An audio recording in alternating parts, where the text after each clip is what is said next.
So sad to say this, y'all, but it's the end of an era.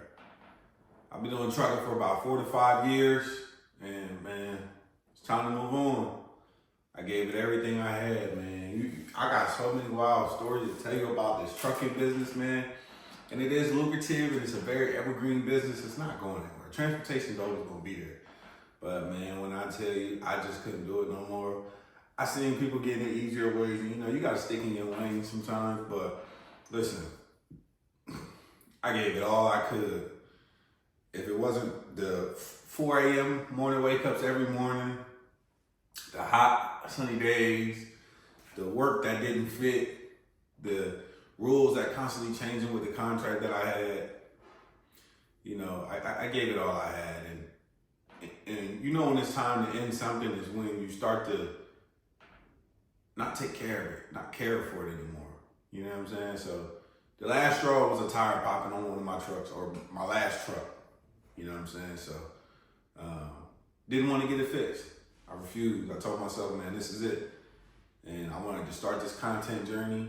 I've been doing it for, about 4 months now. And I had a good month. And I was like, I'm going to go all in. So that's what we're doing here. Tomorrow I'm going to go up there and get one of my last checks. And, just get a feeling. I'm going to wake up like how I usually wake up at 4 a.m. And I'm going to just go see it, see if I have a feeling for it. But I already sold the last truck that I had. So along this journey, I had 5 trucks. One got stolen. One got repossessed. One got crashed. Well, the one that got repossessed was crashed. I got it fixed. Still couldn't get it to run. I'm just talking about just bad things that happen in the truck game, but it come with the game. That it never stopped me. But it just was a point in time where you go through all of this, and then like you see your life and you're like, well, what am I doing this for? You know what I'm saying? Where's the growth? And I think us as, I'm not a millennial, I don't know what they call it, Gen X, Gen Y, Gen Z, I don't know, but we want more out of life. And when I started the trucking journey, he gave me what I wanted for a certain period of time. But after a certain period, it felt like I was in routine and I was too comfortable. And the people around me didn't show the same joy and respect that I wanted from the type of man who I wanted to be. So it felt stagnant in a way. So, like I said, I had 4 to 5 trucks at one point in time. And that made me feel like, the boss that I am. But I had no problem grinding for myself or by myself. But when rules and, like I said, like a lack of elevation comes along with this, and then, lack of motivation. You just gotta sometimes call it quits, man. You gotta have talks to yourself. And it took me a long time to get to this point of like being like just done. And the way how I made it officially done, I sold that truck as fast as I could to never look back.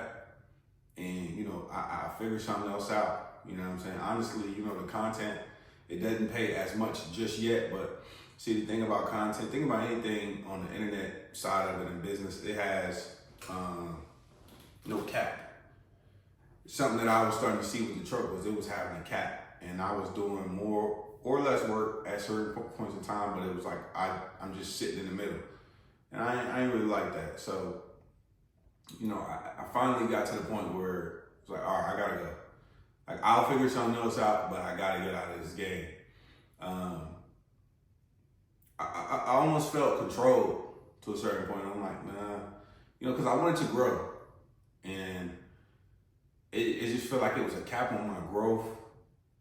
Not necessarily from outside influence, but from inside influence about how much do I actually know about hiring people. Not necessarily the truck. The trucks I think I had down to a science. Like, I had people that, I knew could fix it, and I know people that will bullshit to fix, but I think I had that down to a science. But hiring people that don't want to work, essentially, is who you put into a truck. Anytime you hire employees, these are people that, no disrespect to employees, but people that essentially,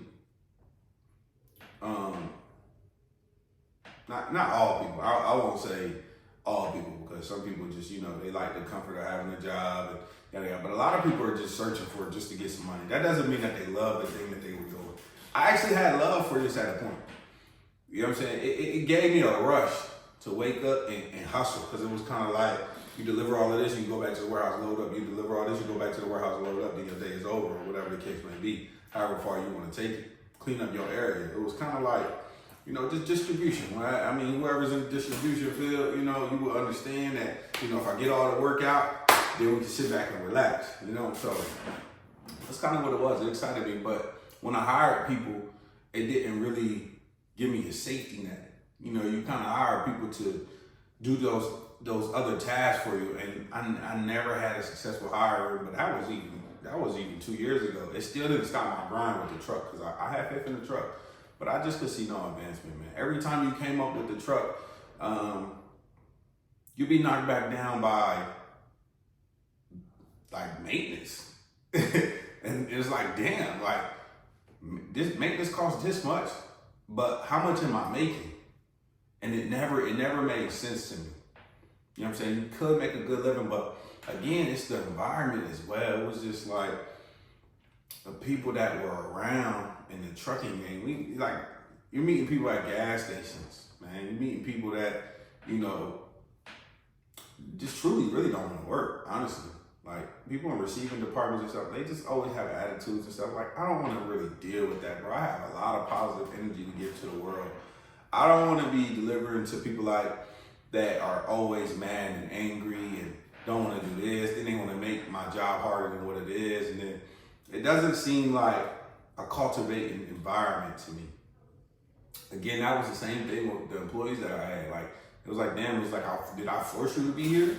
I didn't force you to be here, but all in all, I'm throwing it in the trash. But to make a long story longer, you know what I'm saying? Let's talk about how it was like a 2-week span. I had lost 3 trucks back to back. So I had this International in 2001. It had broke down over on Highway 290 in Cypress, Texas. And I'm like, bro, all right. I wasn't tripping, because at this point, I'm doing my rounds. You know what I'm saying? I'm checking all my drivers. I have 4 trucks. I'm checking all my drivers. And, I'm making sure everybody doing what they're supposed to do. The breakdowns happen. It's part of the game. I didn't get to this point, you know what I'm saying, without knowing what's part of the game and what's not. But it comes when I'm dealing with other people. So, had the driver. It broke down, whatever. He was a decent driver. I gave him another truck to drive. Came to work one day, but that truck was gone. It was just gone. I'm like, bro, did you take the truck home? No, I ain't take the truck home.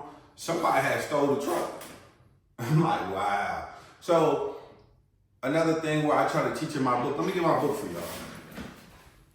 So I had created a book that was, showing all the ins and outs of the things that I went through. Before you hop in the box, how to maximize your box truck. And I was showing people how to, get around these little knickknacks that I was going through. But it is intense. It's truly intense. So that was a point where you had to put the keys in the truck, because everybody was getting off at a different time. So where could I put the keys? All right, everybody got to take them in the office. Like I said, I contracted out. So, we didn't have a fence.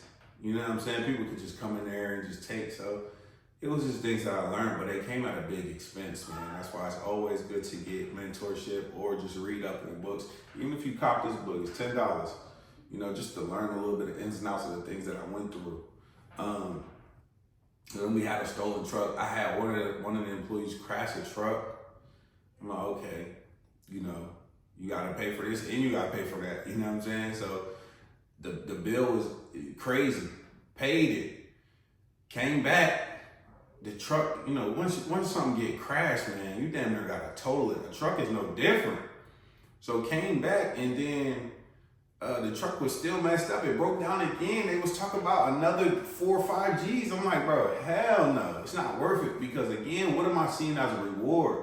I wasn't seeing enough money coming in for my personal benefit. You know what I'm saying? So yeah, I just had to put the truck down, bro. So I sold the last truck, man. It's done. What else? That was the 3 trucks, bro. Then I just hopped in the other one. I didn't even know how to drive stick. But somebody taught me real quick. It's not hard. When you're a boss, you just got to do it. But, man, it was a wild road, man. It started out even deeper than that, man, to make a long story even longer. You know what I'm saying? Before I got local, when I was OTR, man, it used to be nice you sleep in your truck.